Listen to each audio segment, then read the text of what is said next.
श्री राधे श्री राधे श्री राधे। ओम श्री सद्गुरुदेवाय नमः। श्री राधा कृष्णाभ्याम नमः। ओम नमो भगवते रासमंडलेशाय स्वाहा। ओम तत्सत् ब्रह्मणे नमः। अखंड मंडलाकारं व्याप्तं येन चराचरं तत्पदं दर्शितं येन तस्मै श्री गुरुवे नमः। अज्ञानतिमिरान्धस्य ज्ञानाञ्जनशलाकया चक्षुरुन्मीलितं येन तस्मै श्री गुरुवे नमः।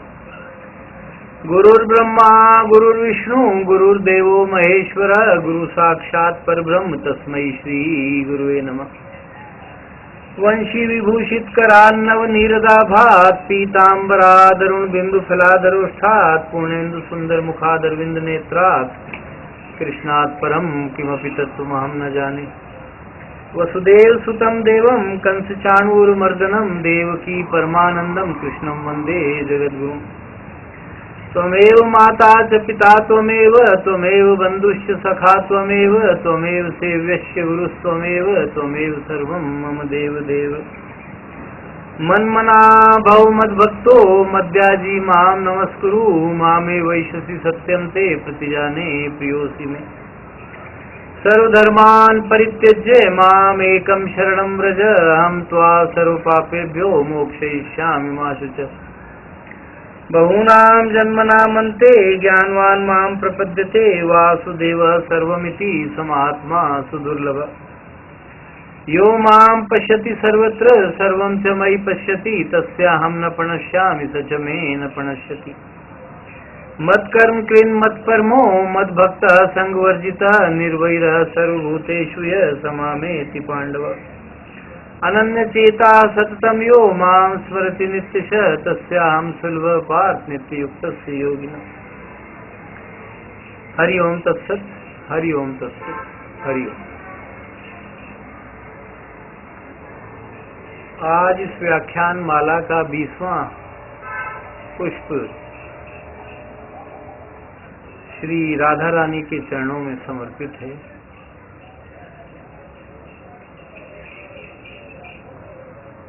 विषय भी उनसे ही संबंधित है। सखा भाव की चर्चा चल रही है तो सखी भाव भी इसी में आ जाता है। तो आज सखी भाव की चर्चा करें। और मैंने बताया साधक का कोई भेद नहीं है, वो भावों में सखा भी बन सकता है और सखी भी बन सकता है। जैसे भगवान ने ग्वाल बालों के साथ क्रीड़ाएं की, वैसी ही परम मनोहर बहुत ही सरस ललित लीलाएं श्री राधिका रानी ने अपनी सखियों के साथ में की। कई लोगों को शायद ज्ञात नहीं होगा, तो राधा रानी का जन्म कीर्तिदा कुमारी के पीहर में यानी अपनी ननिहाल में रावल ग्राम में हुआ था। प्राय बरसाना ही उनका जन्म स्थान बहुत से लोग मानते हैं।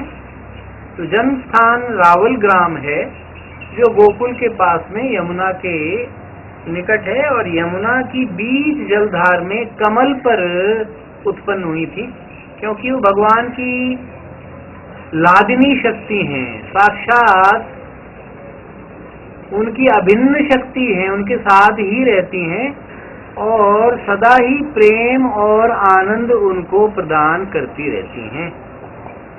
तो वो मूल प्रकृतिश्वरी हैं, भगवती हैं, आद्या शक्ति हैं, जगदम्बा हैं, पराम्बा हैं, लक्ष्मी हैं, गायत्री हैं, सरस्वती हैं, सब वही हैं, योग माया हैं। लेकिन अपने परमोत्कृष्ट रूप में गोलोक में रास मंडल में नित्य श्याम सुंदर के साथ क्रीड़ाएं करती हैं। तो रावल ग्राम में उत्पन्न हुई, लेकिन बहुत छोटी अवस्था में, शैशव में ही बरसाने आ गई। जैसे भगवान गोकुल से वृंदावन, नंदगांव आ गए थे।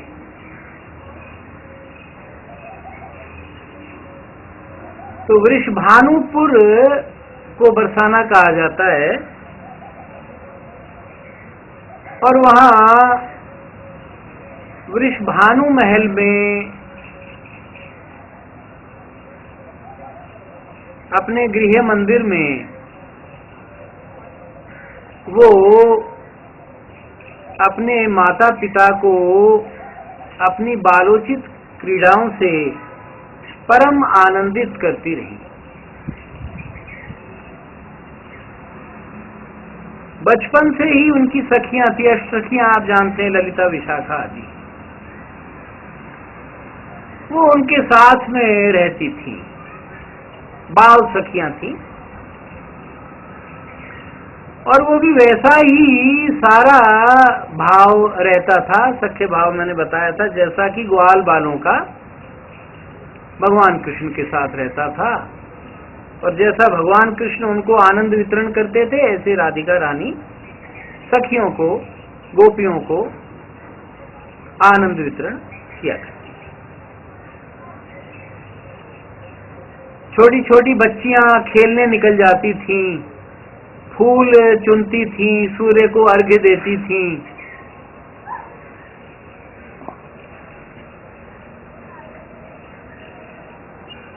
और नाना प्रकार की क्रीड़ाएं आपस में किया करती थीं।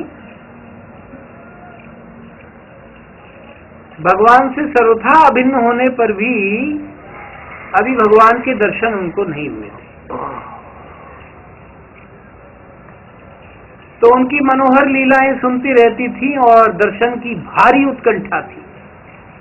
राधा जी एक क्षण भी भगवान कृष्ण के बिना और भगवान कृष्ण एक क्षण भी राधा जी के बिना नहीं थे।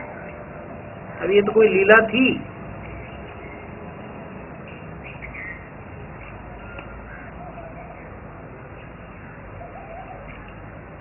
यद्यपि आपस में विवाह भी हुआ था। बहुत सी चीजों का भागवत में वर्णन नहीं है, लेकिन गर्ग संहिता आप पढ़ेंगे, गर्गाचार्य जी ने कृष्ण और बलराम जी का नामकरण किया था। तो उन्होंने भांडीर वन में ब्रह्मा जी के द्वारा राधा कृष्ण का विवाह उल्लिखित किया है। तो गोलोक में तो उनकी पटरानी है ही है, यहाँ भी उनकी अर्धांगिनी है। ब्रह्म वैवर्त पुराण में भी इस प्रकार का राधा रानी का उल्लेख बहुत अधिक आपको मिलेगा। फिर वही बात आ जाती है, कुछ अन्वेषी लोग जो तत्वान्वेषी नहीं है, मिथ्यान्वेषी है, वो कहते हैं भागवत में राधा जी का नाम नहीं। अरे भाई, आराधिका नाम से नाम भी है। 30 नंबर कोड है, प्रेम सुधा सागर मंगवा लीजिए, श्रीमद् भागवत मंगवा लीजिए। प्रेम सुधा सागर क्योंकि पूरा हिंदी में है और दशम स्कंद ही है, और उसका पूर्वार्ध ऐसे रस से भरा हुआ है जिसमें 5 भाव मिलेंगे आपको। तो साधना के लिए बहुत अच्छी पुस्तक है, तो अवश्य ही साधक को अपने पास रखनी चाहिए। क्योंकि मेरे जैसे संस्कृत से अनभिज्ञ जो लोग हैं वो पूरा लाभ नहीं ले पाते हैं, इसलिए हिंदी में प्रेम सुधा सागर केवल दशम स्कंद का ही निकाल रखा है। उसका भी पूर्वार्ध भाग ब्रज की लीलाओं से भरा पड़ा है। उनमें इतना आनंद आएगा कि आपको 5 भाव उसमें मिल जाएंगे, जो साधना में भारी सहायता मिलती है। तो उसमें आप पढ़ेंगे ये कौन भाग्यशालिनी गोपी है जिनके साथ भगवान गए हैं। राधा जी के प्रति संकेत है। अवश्य ये भगवान की आराधिका होगी। तो आ लगा दिया, राधिका छुपा दिया, कारण है, आप सब जानते हैं, भागवत कथाएं सुनते रहते हैं कि सुखदेव जी की गुरु राधा रानी थी, तो वो उनका नाम अपने मुख से नहीं लेते थे। बहुत से संप्रदायों में गुरु का नाम नहीं लिया जाता है, क्योंकि गुरु शब्द इतना पवित्र है कि हमारी जिह्वा से नहीं भी लेना चाहिए, लेकिन रीति नीति सब अलग है। अब सुखदेव जी की तो जिह्वा भी निश्चित रूप से दिव्य ही थी, उनमें तो विकार प्रवेश ही नहीं किया, जन्म से ही निर्विकार थे, माया से मुक्त थे, फिर भी उन्होंने नाम नहीं लिया है। तो गर्ग संहिता पढ़ने से ये आपके कंसेप्ट क्लियर हो जाएंगे। तो अपनी सखियों के साथ में खूब लीलाएं करती थी, और सखियों के ही फिर अलग कुछ विभाग हैं। गोपियों के मंजरियां हैं, जो गोपी यूथ की मंजरी होती है। इसी प्रकार से किंकरियां हैं, जो छोटी अवस्था की सदाई भगवान की सेवा में रहती हैं। सहचरियां हैं, दूतियां हैं, बहुत से भेद होते हैं। सबके साथ में राधा जी की बड़ी भारी आनंदित करने वाली लीलाएं होती थी। और फिर प्रेम सरोवर जो बरसाने में ही है, बरसाने से आप रंगीली महल की तरफ थोड़ा और आगे बढ़ेंगे, नंदगांव की तरफ, तो आपको प्रेम सरोवर मिलेगा। ये प्रेम सरोवर ऐसा स्थान है जहां राधा कृष्ण का प्रथम मिलन हुआ था। केवल उनका विवाह का प्रसंग तो जरूर भांडीर वन में अलग है, उसके पश्चात प्रथम मिलन हुआ, और उनके प्रेमाश्रुओं से वो सरोवर निर्मित हुआ है। तो आप जा सकते हैं, बरसाने से मात्र कोई 1.5-2 किलोमीटर ही स्थान है, और बड़े सुंदर मंदिर भी और रुकने के स्थान भी बने हुए हैं। तो वहाँ क्योंकि दुख में भी अश्रुपात होता है और भारी हर्ष में भी अश्रुपात होता है, तो जैसे ही उनके नेत्र मिले और अश्रुओं का प्रवाह शुरू हुआ और उससे वो सरोवर निर्मित हुआ, तो आप जान सकते हैं कि उस स्थान की कितनी भारी महिमा होगी। गुरुदेव ने उसका हंस हिंडोल में विशेष वर्णन किया है प्रेम सरोवर का, और उसको पढ़कर ही मुझे भी पता चला। तो मैं फिर गया था, और फिर मैं कई बार जाता रहा। बड़ा शांत स्थान है, क्योंकि बाकी वृंदावन मथुरा में तो आजकल भीड़ बहुत ज्यादा है इस देश में, तो तिल रखने की भी जगह नहीं मिलती, तो थोड़ा भीड़ और वो भी हो जाता है। कुछ व्यक्ति अगर सच्चा साधक है तो फिर वो कई बार सोचता है कि भाई यहाँ तो एकांत मिले तो ध्यान करें, बड़ा ज्यादा भीड़ का आलम है। तो प्रेम सरोवर में ऐसी भीड़ भी नहीं मिलती है, रावल ग्राम में भी ऐसी भीड़ नहीं मिलती है। तो कुछ ऐसे स्थान आज भी ब्रज में हैं जो भीड़ भाड़ से मुक्त हैं, बड़े शांत हैं, बड़े पवित्र हैं, बड़े सुंदर हैं, रमणीय हैं, और महत्व की दृष्टि से भी बहुत अधिक। तो वहां सखियां भी थीं और भगवान भी थे, और संग में तो ग्वाल बाल रहते ही थे। और फिर धीरे धीरे आपस में मिलना भी शुरू हुआ। अब सारी गोपियां भी, सारी सखियां मंजरियां भी भगवान कृष्ण की सेवा करना चाहती थीं। तो मैं केवल इतना ही इसलिए थोड़ा बहुत वर्णन कर रहा हूं कि हम अपने आप को सखी भी मान सकते हैं। ऐसा न समझें कि हम तो पुरुष देह में हैं, परम पुरुष एक ही है, भगवान कृष्ण, दूसरा कोई पुरुष नहीं है। और गोपी भाव के साधक आज भी बहुत से महात्मा हैं जो अपने को गोपी मानकर भगवान की युगल सरकार की सेवा करते हैं, क्योंकि अंतिम ध्येय तो युगल सरकार की सेवा है। तो पहले तो बाल सखियां थी, राधा जी की सेवा करती थी, फिर जब राधा कृष्ण का मिलन हुआ तो उन दोनों की सेवा करती थी। तो अब प्रेम में भी एक अनुशासन है, ग्वाल रूप में, सखा रूप में हम युगल सरकार की सेवा नहीं कर सकते। उसके लिए हमें सखा भाव यानी सखी के रूप में, गोपी के रूप में ही अपनाना चाहिए। वैसे तो अपने आप को उनका शिशु मानकर, दास मानकर की जा सकती है, लेकिन ज्यादा अगर आप आगे बढ़ेंगे साधन में तो आपको पता चलेगा कि गोपी भाव की जो उत्कृष्टता है वो अन्य किसी भाव की नहीं है। इसलिए 5 रास मैंने जैसा वर्णन किया, उसमें महारास केवल गोपियों के साथ हुआ। उसमें ग्वाल बालों का प्रवेश, नंद बाबा का प्रवेश, यशोदा मैया का भी प्रवेश, वहां तो ये विलक्षणता गोपी भाव की है। तो इस प्रकार की सखी भाव भी हम रख सकते हैं। बाह्य वेश परिवर्तन की आवश्यकता नहीं है। बहुत से लोग गोपी मानते हैं, मैं उनकी आलोचना नहीं कर रहा।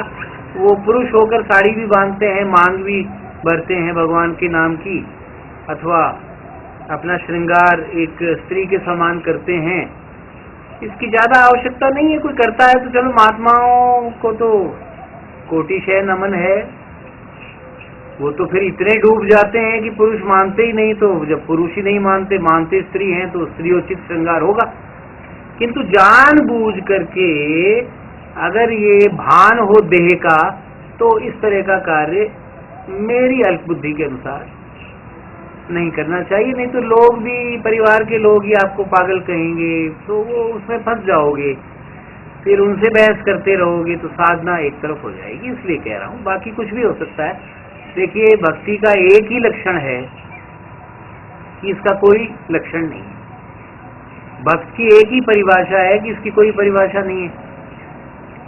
भक्ति का एक ही मार्ग है, वो है प्रेम, यानी कोई सा भी मार्ग हो सकता है, कोई एक मार्ग नहीं है। इसीलिए अगर 1 करोड़ महात्मा हुए तो सबकी रीति नीति अलग थी। इसलिए मैं किसी पर टिप्पणी बिल्कुल नहीं कर रहा हूँ। आज के युग में जो मैंने बताया, हम सब ग्रस्त हैं, हमें परिवार में रह करके ये कार्य करना है। वो कैसे किया जाए उसकी दृष्टि से कह रहा हूँ कि बाह्य वेश आप परिवर्तन करेंगे तो आपके परिवारजन वाले ही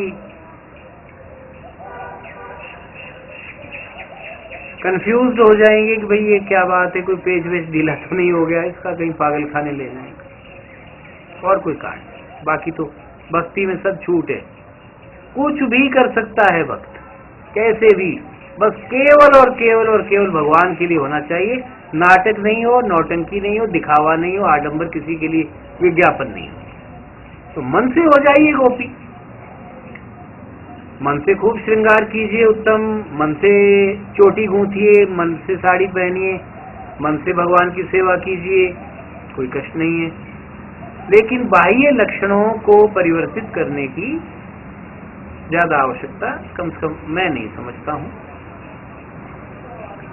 तो सखी भाव भी बिल्कुल वैसा ही। जब राधा जी की सखी हैं तो राधा जी को भोजन कराइए, राधा जी का श्रृंगार कीजिए, राधा जी को स्नान करवाइए, राधा जी के पैर दबाइए, राधा जी की चरण सेवा, व्यजन सेवा यानी पंखा कीजिए, राधा जी के साथ में उपवन में भ्रमण कीजिए, राधा जी के साथ में खूब बढ़िया क्रीड़ाएं कीजिए, रोचक कविताएं सुनाइए, गीत सुनाइए, संगीत लहरी नृत्य दिखाइए उनको। छोटी छोटी बंजरियां, गोपियां ये किया करती थी।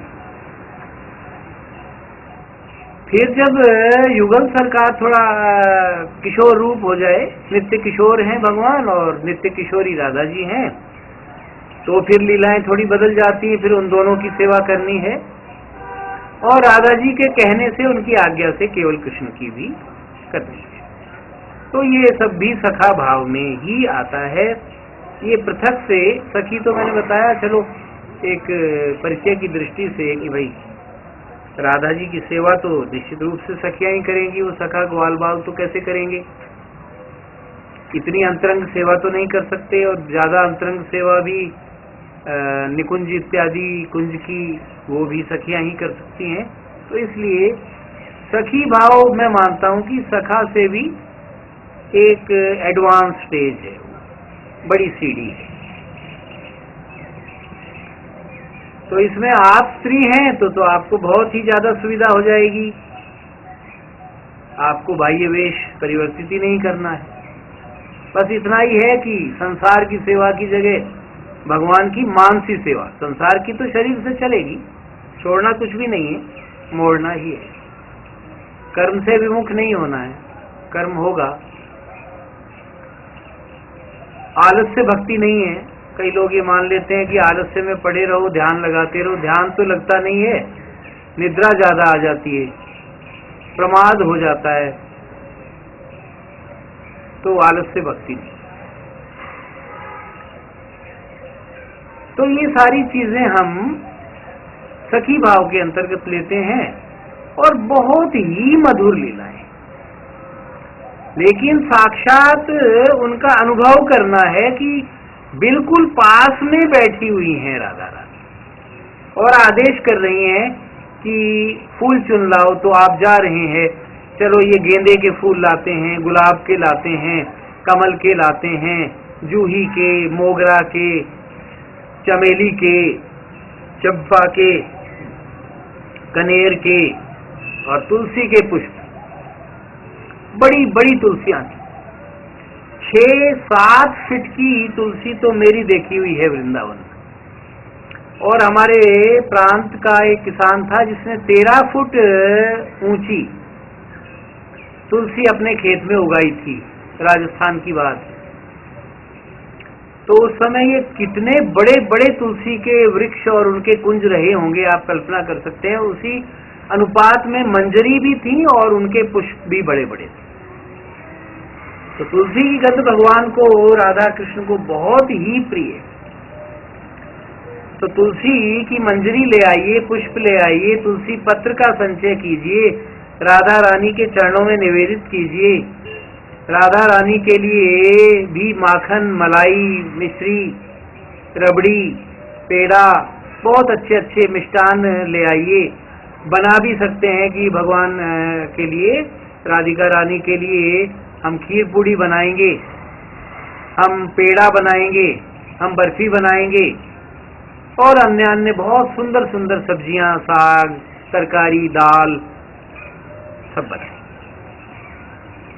तो रोज एक सेवा चुन लीजिए कि आज इस पुष्प से श्रृंगार होगा, आज इस प्रकार की मिश्रित फूलों की माला बनेगी कि एक ही पुष्प की माला बनेगी। तो उनको पहनाएंगे, राधा रानी का श्रृंगार करेंगे, उनको उत्तम शुद्ध वस्त्र भेंट करेंगे, इसी प्रकार से उनकी चरण सेवा करेंगे, उनके चरणों में महावर लगाएंगे। तो बहुत सारी सेवाएं अपने को सखी मानकर आप कर सकते हो। फिर वैसी ही कृष्ण जी जैसी आपकी गोद में सिर रखकर राधा रानी लेट रही हैं, आप पंखा कर रही हैं उनको, फिर उनको आप नृत्य दिखा रही हैं, संगीत से रिझा रही हैं, तरह तरह का भाव व्यक्त करती हैं, वो बड़ी प्रसन्न हो रही हैं, आपके उत्तम स्वर की प्रशंसा कर रही हैं, वाह वाह कर रही हैं, आपको बहुत अच्छा लग रहा है। फिर आप भी, सारी सखियां आपस में सखी हैं, करोड़ों गोपियां थी, सखियां थी, उनमें होड़ हो जाती थी कौन ज्यादा सेवा करेगा। और मैंने जैसा भगवान कृष्ण करोड़ों रूप बनाकर सेवा करवाते थे, ऐसे ही राधा रानी भी करोड़ों आकर सेवा करवाते सखियों से, क्योंकि कृष्ण के साथ तो उनका एक ही रूप है। अब ये क्षमा करना मेरा भाव है, कहीं उल्लेख नहीं है। कृष्ण जी के तो कई करोड़ों उन्होंने रूप बनाए थे, राधा जी का ऐसा उल्लेख मैंने तो कम से कम नहीं पढ़ा है। तो मेरा भाव है कि बाल सखियों को तो उन्होंने भी करोड़ों, क्योंकि फिर इतनी करोड़ों सखियां सेवा कैसे करती होंगी। अब मेरा भाव है, भाव कोई भी रखा जा सकता है। तो कहने का आशय ये है कि किसी भी भाव से आप राधा रानी की सेवा कर सकते हैं, फिर राधा कृष्ण की युगल सरकार की सेवा कर सकते हैं, केवल कृष्ण की भी सेवा कर सकते हैं। महाराष्ट्र में ही ज्यादा होती है अथवा संकेत कुंजों में होती है, वो बड़े वर्णन है काफी, थोड़ा बहुत यहाँ पर प्रयास किया जाएगा। बाकी पूरा पूरा तो ना तो मेरी सामर्थ्य है, ना भगवान के प्रति किसी जीव के द्वारा संभव ही है। तो कहने का आशय ये है कि सुदृढ़ भाव भगवान के प्रति बनाइए, कि हम शांत बनाएंगे कि दास्य बनाएंगे या सख्य बनाएंगे, और अगले प्रकरण में हम वात्सल्य की चर्चा करेंगे। तो ये भाव है, इनसे भगवान से संबंध प्रगाढ़ होता है, और पूरा विश्वास रखिए कि भगवान मेरे संबंधी है। फिर आगे सर्वभाव भक्ति तक जाएगा मामला। तो ये सब हमको करना है, इसके बिना तो फिर साधना शीघ्र फलदायी नहीं होती है। मैं कहता हूं कि आप एक कदम भी मंदिर की तरफ भी बढ़े, एक पृष्ठ बिना समझे भी गीता का पढ़ा, वो भी फल देगा, लेकिन हमें चाहिए पूर्ण फल और जल्दी से जल्दी। उसी की चर्चा हो रही है। बस इन्हीं शब्दों के साथ में आज के प्रकरण को विराम दिया जाता है।